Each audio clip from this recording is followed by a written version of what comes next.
लरैगनन academy में training तुम्हारे expect करने से काफ़ी ज़्यादा हार्श है। यहाँ तक कि सबसे छोटे स्टूडेंट्स भी मर्सिलेस ड्रिल से गुजरते हैं।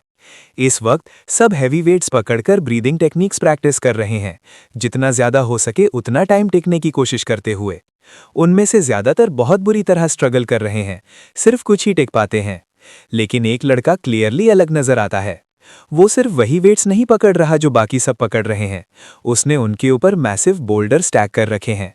इंस्ट्रक्टर भी उसकी स्ट्रेंथ और एंड्योरेंस देखकर शॉक्ड है। जो वो नहीं जानते वो ये है कि ये लड़का अर्थ का रीबॉर्न स्ट्रॉन्गेस्ट मैन है और लरैगन फैमिली का असली फाउंडर भी। आखिरकार जब उसका टाइम आया तो वो भी मर गया, लेकिन ये एंड नहीं था। वो अपनी आंखें खोलता है और पाता है कि उसका नया बॉडी एक बेबी का बॉडी है। ये फैक्ट उसे शॉक कर देता है कि वो एक बेबी है। वहाँ और भी बेबीज मौजूद थे। अपनी ऑब्जर्वेशन से वो डिड्यूस करता है कि वो फिर से लरैगन फैमिली में रीबॉर्न हुआ है, क्योंकि सब एक सेपरेट बिल्डिंग में रखे गए हैं। तभी लरैगन मेड्स एक ट्रॉली के साथ आती हैं जिसमें एक स्ट्रेंज रेड लिक्विड होता है। उनमें एक गॉब्लिन भी होता है जिसका प्रेजेंस हीरो की सस्पेशन तुरंत बढ़ा देता है।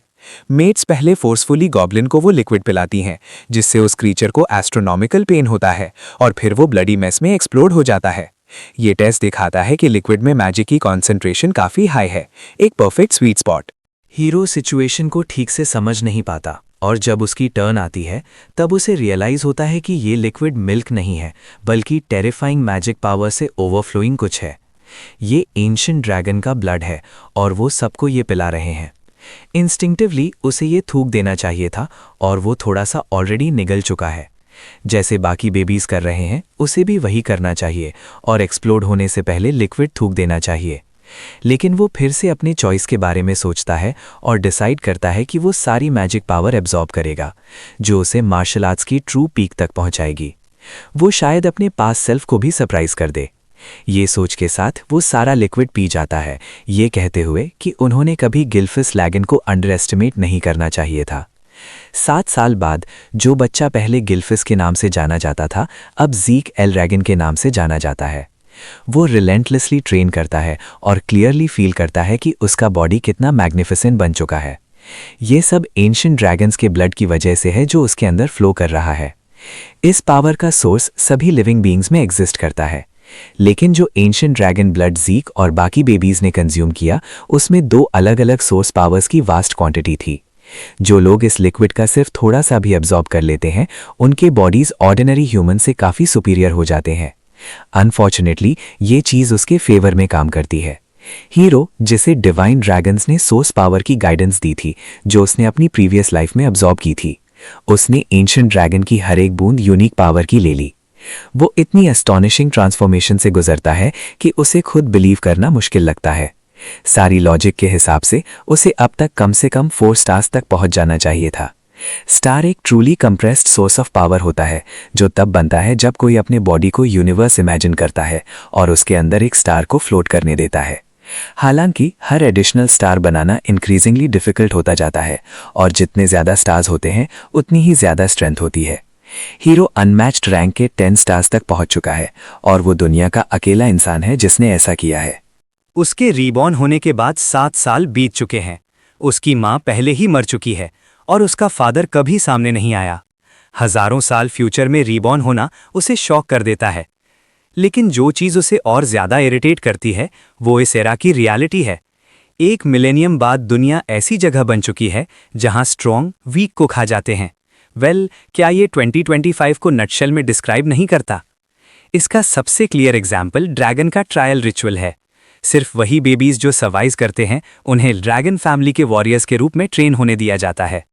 इन सालों के दौरान एक भी ऑब्स्टिकल हीरो के रास्ते में खड़ा नहीं रह पाया। ज़ीक अब भी फैमिली के कॉम्बैट ट्रेनिंग के बारे में इन्वेस्टिगेट करने की कोशिश करता है, लेकिन मेट्स के पास कहने के लिए कुछ नहीं होता या फिर उन्हें कहने की परमिशन नहीं होती। जिस मेट से वो इंटरैक्ट करता है वो एक 3 स्टार फाइटर है जो बेसिक कॉम्बैट ट्रेनिंग के लिए काफ़ी होता है। 7 साल साथ रहने के बाद भी इतनी सी इंटरैक्शन से उसे थकान महसूस होती है। बाद में वो जंगल की तरफ जाता है और अपनी ट्रेनिंग के हिस्सा के तौर पर पॉइजनस हर्ब्स खाता है। सबसे पहले वो किसी की प्रेजेंस सेंस करता है और एक एंग्री बोर नोटिस करता है जिसके आसपास ब्लैक मिस्ट होती है जो 1000 साल पहले एग्जिस्ट नहीं करती थी। जल्द ही उनके बीच फाइट हो जाती है और वो बोर को एक पावरफुल पंच से स्लैम करता है। इतने लेवल के किसी से इतना डैमेज आना सरप्राइजिंग लगता है। 1 स्टार, लेकिन स्टार की क्वालिटी ही एक्चुअली मैटर करती है। हीरो बोर को छोड़कर जाता है और एक जर्नी पर जाने का डिसाइड करता है। उसे बिना पता चले एक स्ट्रेंज आदमी पास ही छुपा हुआ होता है। वो फाइट देख लेता है और तुरंत रियलाइज करता है कि ज़ीक कोई ऑर्डिनरी बच्चा नहीं है। ज़ीक सिर्फ बोर को ईजिली डिफीट ही नहीं करता, बल्कि उस आदमी की प्रेजेंस भी नोटिस कर लेता है। फैमिली हेड का बच्चा होने के कारण ज़ीक को फ्रीली जाने की परमिशन नहीं होती और वो कांस्टेंट सर्वेलेंस में रहता है। बाद में हीरो कुछ वॉरियर्स को किसी बारे में डिस्कस करते हुए सुन लेता है। वो रूम में जाकर उनसे उनकी इंटरेस्ट के बारे में पूछता है। वो एक्सप्लेन करते हैं कि वो ज़ीक को लेने आए हैं और उसे एक एग्जामिनेशन देना होगा। ये हीरो को फ्यूरियस कर देता है। वो उसे एग्जामिनेशन के लिए ड्रैगन्स नेस्ट ले जाते हैं। ये ड्रैगन फैमिली का अपना एक्सक्लूसिव एजुकेशनल इंस्टीट्यूशन है। हर किसी को 7 साल की एज में एनरोल करना पड़ता है। हीरो अपना सर पकड़ लेता है क्योंकि टेस्ट मैंडेटरी है। ज़ीक विजिबली एग्जॉस्टेड लग रहा होता है। तब ओल्ड स्केल विलेज का एक बच्चा लैंगिस उसे इंटरप्ट करके बात करता है।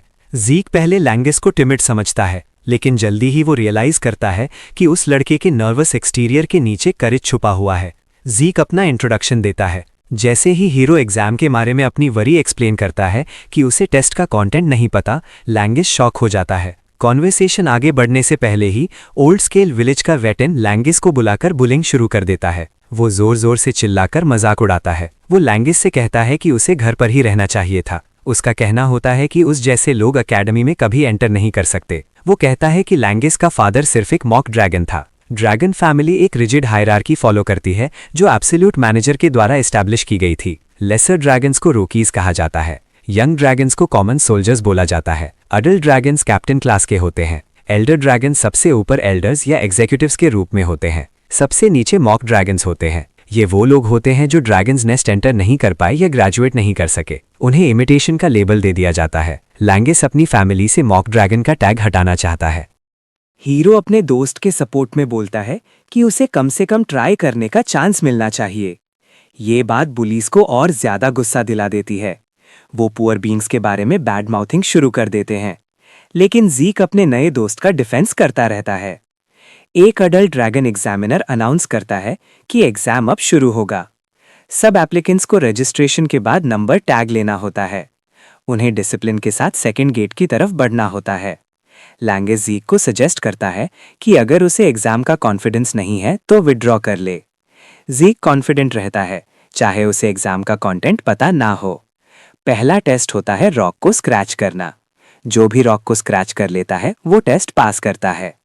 प्रोवाइडेड वेपन्स यूज किए जा सकते हैं या फिर बेयर हैंड्स। हर स्टूडेंट को 3 अटेम्प्ट्स मिलते हैं। ज़ीक को टेस्ट काफी लीनियंट लगता है। ये बात लैंगिस को शॉक कर देती है। उसने सोचा था एग्जाम बहुत टेरिफाइंग होगा। टेस्ट शुरू होता है। लैंगिस पैनिक करने लगता है। ज़ीक कामली बैठा रहता है। स्टोन में रीजेनरेटिव प्रॉपर्टीज होती हैं। वो माइनर डैमेज को ऑलमोस्ट इंस्टेंटली रिपेयर कर लेता है। ब्रूट फोर्स से किया गया कोई भी attack hundreds of times reflect हो जाता है। लैंगिस एक्सप्लेन करता है कि ईथर सोर्स पावर को बॉडी के अंदर प्रॉपरली सर्कुलेट करना जरूरी होता है, तभी स्क्रैच लीव होती है। हीरो समझ जाता है कि ये टेस्ट मार्शल स्किल से ज्यादा ईथर हैंडलिंग का है। आखिरकार हीरो की टर्न आती है। वो कोई वेपन लेने से मना कर देता है। एग्जामिनर उससे पूछता है कि क्या वो बेयर हैंड से श्योर है। वो हाँ बोल देता है। सब लोग उसके बारे में बातें करने लगते हैं। सबको लगता है कि वो फेल हो जाएगा। लैंगिस उसके लिए वरीड होता है।